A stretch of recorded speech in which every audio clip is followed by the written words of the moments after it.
Welcome to part 0 of the Hampshire and Isle of Wight Now Early Start series for my channel. This series will be running forward for quite some time because I've got some very big plans for it. Now this video is just going to deal with the game setup and some other bits and pieces I need to do before we actually get into any gameplay. So I want to emphasize there is no actual gameplay in this video, and if you want to get straight into the gameplay, the part 1 will be published at exactly the same time as this part will.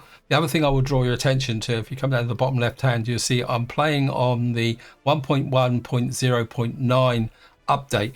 Now this video is being made while that is actually in the public test branch, but it's very possible that this might actually be released, and the reason I'm playing on this update is simply down to the fact that this is the one that actually contains the fix for the horse crop feeders. So what we're going to cover in this video is the actual game setup process, changing the date back from 1930 to 1910 once we get onto the map.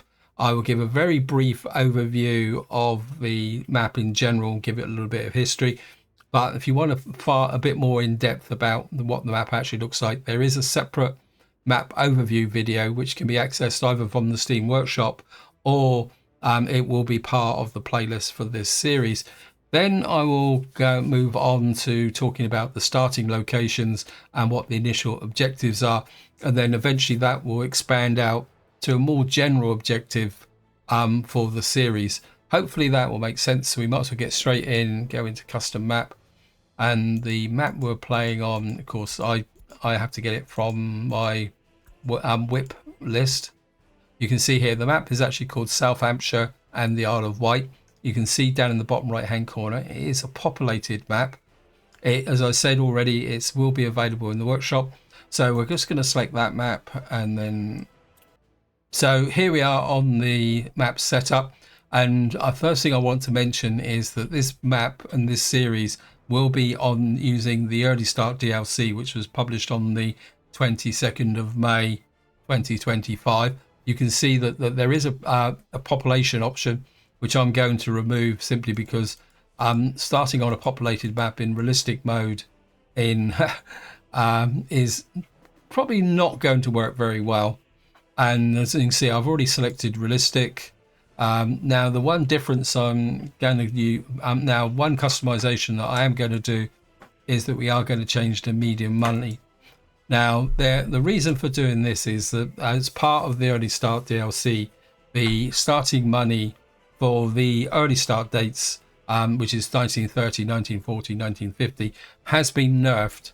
And I think if you start in 1930, you only start with, I think, just over 500,000 rubles.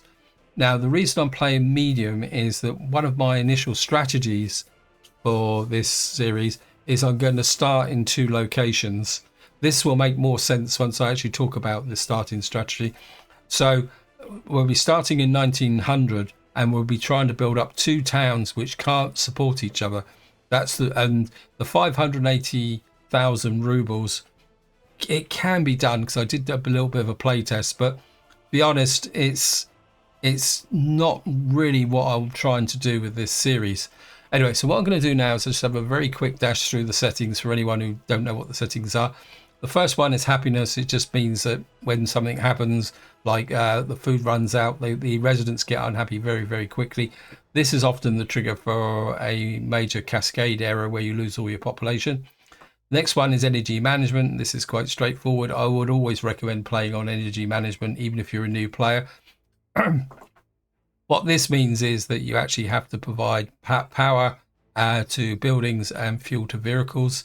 Water management is an interesting mechanic. It just means you've got to provide drinking water and take away the sewage. Waste management is the similar variation of that, except for you're literally taking away the garbage. The variation with realistic mode is that you've now got this extra thing about demolition. What that means is that if a building collapses or if you make a mistake and want to remove a building, you've got to use the demolition office to remove the waste material before you can rebuild. This becomes quite relevant if you get hit by a very bad earthquake. Maintenance is another interesting mechanic. What it means is that over time your vehicles will wear out and they have to be repaired to keep them working at maximum efficiency. So will be and that also applies to buildings, and it's important to keep the maintenance reasonably high, because as your buildings deteriorate, that has an effect on happiness. And it's also, from the context of an early start, being able to repair your vehicles means that you're going to have to what it means is that you're going to have to replace certain vehicles at regular intervals. I think the average is between 15 and 20 years. So it means with this start in 1900, it means that as we go all the way through, because I want to see if I can get to 2025, it means we're going to go through lots of vehicles being replaced and repaired and upgraded, which will hopefully show the way that transport changes over time. And of course, we will have to adjust the economy to compensate. So moving on, summer and winter seasons means we get a summer and a winter, but more importantly, we get farming. Fires, I know some people play on normal. I just play on frequent because, to be honest, I've never seen the difference. And as long as you've got good fire coverage, fires are not a problem. Global events, I'm going to play on series. To be honest, as far as I'm concerned, global events is a very undeveloped area of the game. I feel that there's a lot more the devs could do with it, and they might do with it in the future. But at the moment, I generally just ignore global events. The only one I really pay attention to is an epidemic, but there is a technology that you can offset that. Earthquakes are interesting. They're random. They can be a real pain when you're first starting out, especially when you've only got one small town. But eventually, as long as you've got your maintenance and fire coverage well set up, they're not really a problem. And the occasional collapsed building can be cleared with the demolition team. Pollution is a very kind of in the background mechanic, and as long as you're smart about where you put your residential buildings and industry, shouldn't never be a problem. The only thing I will say is that if you're playing with waste enabled, you do need to make sure that your waste is collected, because if you don't collect the waste, then pollution can become a very big factor in your towns. Education and crime and justice, again, these are fairly straightforward mechanics. It's just the education system is quite easy to learn. Again, even if you're a new player, I would recommend playing with complex. Crime and justice is a bit more subtle. It can become quite a big problem when you get a population over 100,000 citizens, as I found out in my last series. I certainly want to see if I can mitigate that and investigate it, because what I would like to do in this series is beat my record from the previous series where I got up to about 160,000 residents. Traffic simulation, again, even if you're a new player, I would strongly recommend you play on complex. It just means it gives you that little bit more control over your traffic. The research tree is interesting. I'll talk a little bit more about that once I get on the map, because there are two versions of the research tree. One related to a 1960 start, and it's a bit more simpler than the one that you would use if you have an early start. But as I say, I'll talk about that once you get on the map. We're going to play with the day-night cycle, because now that the devs have fixed the darkness, I think it is playable. Now this one, I'm going to play lock start according to year, and the vehicles never expire. The reason for that is that because there is a very strong vehicle mod around early starts, one of the unfortunate things is some modders in their quest for historical accuracy have only set the vehicle expire after a couple of years. So there's some quite good vehicles that come up, but you've only got 2 or 3 years to buy them. So what I like to do is I will play with this up until about 1940, possibly as late as 1950, and then I will change lock according to year, which means that the vehicles will expire. The reason I do that is that once you get past 1950, you're getting the more modern vehicles, and you don't want all the clutter of all the old vehicles. So by doing this, they all disappear. Now, as I've already previously mentioned, if you want the early start menu, you've got to start either in 1930, 1940 or 1950. I'm going to start in 1930 simply because it's going to make it easier to adjust the date. And I'm just going to click start game, and I'll see you once we're on the map. So here we are on the map. Golden rule of all city building games is you hit the space bar, which invariably should pause the game, unless you're playing a very eccentric game. Now, the first thing I want to do is change the settings, because I need to get back to the 23rd of February 1930. So I want to do this straight away. And what I'm using is a mod. It's called the Time Master mod. And what this does is allow you to move back and forward in time, either 10 years, 1 year, I think it's 30 days, a week. And I think you can even move back 1 day if you want an exact starting date. But all I'm going to do is just move this back 30 years like that to 1900, which is going to be our start date. And that one thing I will say about the Time Master mod is, if you've got it, do not be tempted to say, oh, I'm in the middle of a winter and I don't want the winter, I want to jump forward 6 months or something like that.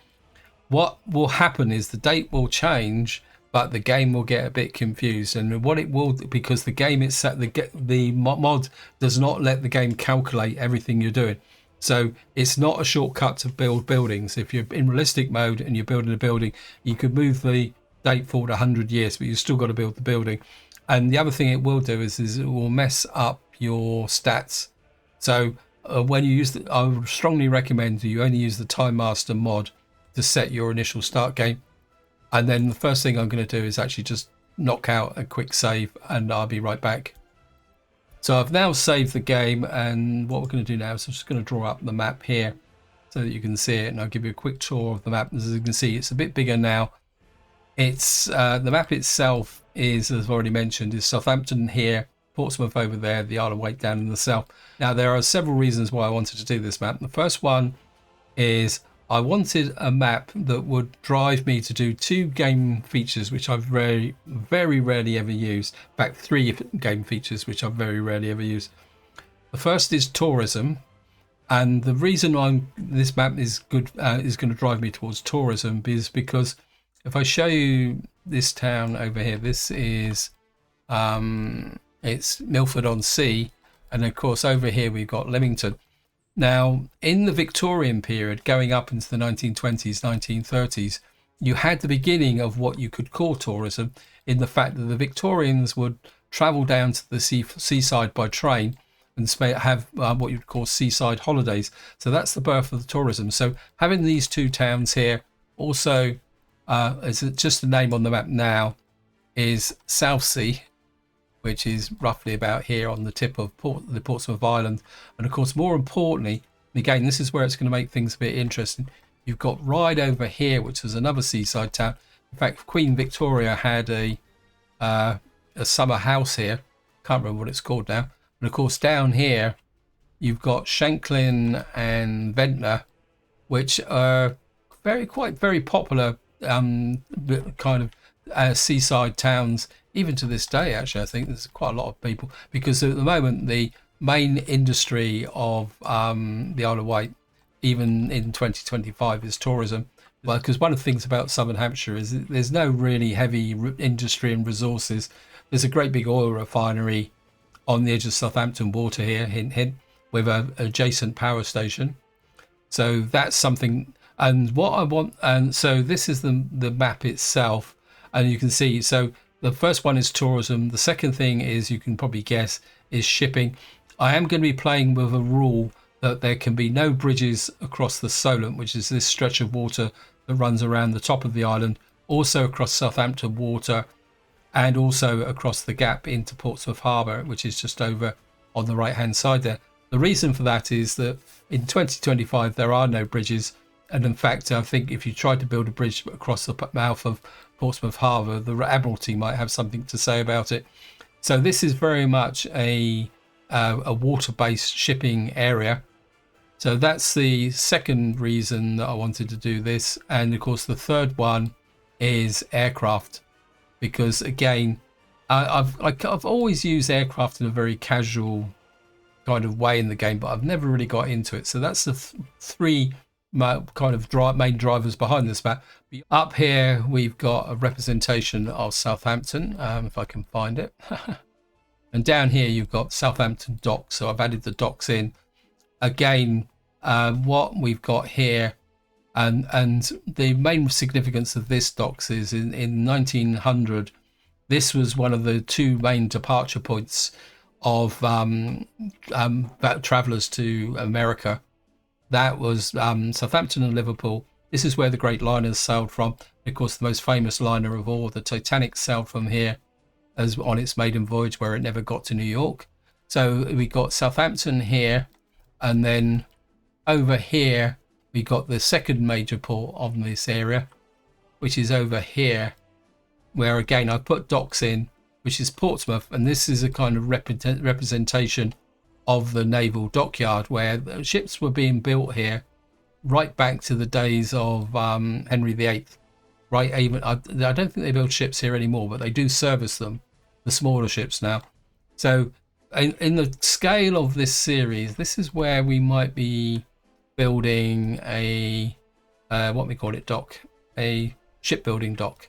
But of course, that's going to have challenging logistics of getting the resources in to actually do that. So that's one thing we go over here. Gosport over here was also part of the Navy. I think this is where, I don't think they are now. Used to be the Navy's submarine bases. And also there was a lot of training bases around here as well. Now, just to finish this section off, I'm just going to talk about the pre-built railway. This is a representation, minus a few branch lines, of the railway network in about 1880, running to 1890. You've got a line here that runs off across the south coast. I made it a single track line because it was really, again, mainly for travellers and moving some crops. Once it gets to Portsmouth, it becomes double tracked. It's all wood based. It becomes a double track because, of course, this line was laid in to service the naval dockyard, and of course also the tourists that would go to the Isle of Wight, because Southsea was a major departure point there. And then what you've got is a double layered track here, because this area in 1900 would be was right up into the 1960s, full of market gardens, orchards, and more importantly, when you get up to around here in Swanwick, strawberry fields, because this was an area a lot the same as with Kent that provided the fruit and veg for London, and that was taken up every day by train from this whole series of small little railway stations, which I haven't put on, which would pick up the fruit and veg, take it to London. And of course, in June, when the strawberries came into production, those would all be taken to London as well, the fresh strawberries. And you can see you also got the main line comes to here. Again, this is the main line north. Eastleigh was a railway town. We might be able to reproduce that on the map somehow. Although, to be honest, I've kind of made a bit of a mistake there, which I'll talk about in a little while. And then, of course, what we got is Southampton. We've got the tunnel, which actually does in real life follow underneath the city. And, of course, originally there was a branch line that ran down to here to a big hotel. I think it was called the Southwestern Hotel, where the travellers went to New York and, well, America. And also this little cutout here represents the 1930s extension to Southampton docks, and of course this little bit sticks out here is where the container port is. So hopefully, if everything goes to plan, we will be developing this as a port area if things go according to plan. And then of course what running off across this area here, which is the New Forest, is a single track rail line, which is to take the tourists down to the seaside resorts. And of course, one of the challenges of this series is actually going to be upgrading the track. So I'm not going to talk about the resources because I've covered that in the overview map, and I will talk about a bit more of them as we go through the series. What I will say is that this map has been 18 months in production.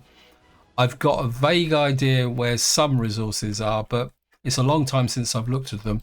So I couldn't really tell you where they were if I wanted to. Now, before I could show you the starting locations, I just want to mention Dunbridge up here. This is actually a NATO station, and it's really here so that we've got access to Western vehicles early in the game.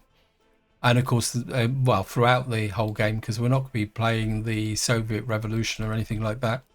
So, starting towns, as I alluded to when I was setting the game up and selecting the money, you can see we've now got 1,800,000, which is, I think, is marginally more than if you'd started with realistic mode before the early start DLC. In fact, it's probably pretty close to what you'd get in 1960. And of course, we get $640,000. Now, Eastleigh is going to be the primary starting town. And the mistake I alluded to is that where I needed it to be close to the border, because of course when we start in 1900 we will be using wagons. I've put it a little bit too close, and I've and with the river here, I've cramped this a little bit, so it may cause a bit of a problem, but we're just gonna have to live with it because it's the same as in Evermap. So this is going to be our starting location, or the primary starting location, and the secondary starting location will be over here.